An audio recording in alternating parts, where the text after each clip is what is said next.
সকলকে জানাই আমার প্রাণের সংগঠন শ্রীপুর উপজেলা শাখার পক্ষ থেকে রক্তিম শুভেচ্ছা ও বিপ্লবী অভিনন্দন।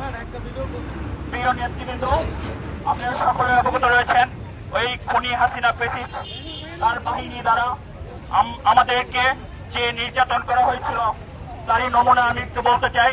আমি বিগত 4 নভেম্বর র্যাব বাহিনী দ্বারা আমাকে অ্যারেস্ট করা হয়েছিল, আমাকে 2 দিন গুম করে রাখা হয়েছিল।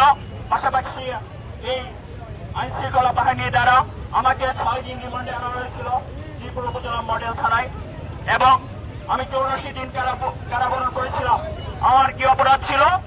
আমি বাংলাদেশ জাতীয়তাবাদী ছাত্র দলের রাজনীতি করি বিদায়।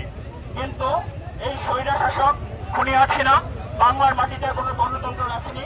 পাশাপাশি আমাদের বাংলাদেশ জাতীয়তাবাদী ছাত্র দলের উপর যে নির্যাতন করা হয়েছে, মহান আল্লাহ তাআলার রহমতে সেই 5 আগস্ট গণ অভ্যুত্থানের মাধ্যমে এই খুনি হাসিনা আমাদের এই বাংলার মাটি থেকে বিদায় নিয়েছেন সেই দিল্লিতে।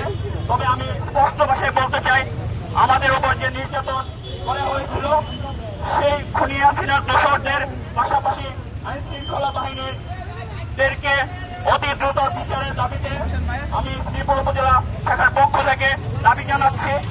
এবং এই খুনি হাসিনা ফ্যাসিস্ট বাংলার মাটিতে ইনশাআল্লাহ যে কোনো নস্যাৎ করার চেষ্টায় পাইতারে রয়েছে, আমরা তা রুখে দিব। সেই আশা প্রত্যাশা ব্যক্ত করে আমি আমার সংক্ষিপ্ত বক্তব্য এখানে শেষ করছি। খোদা হাফেজ। শহীদ রাষ্ট্রপতি জিয়াউর রহমান অমর হোক। দেশনেত্রী বেগম খালেদা জিয়া জিন্দাবাদ।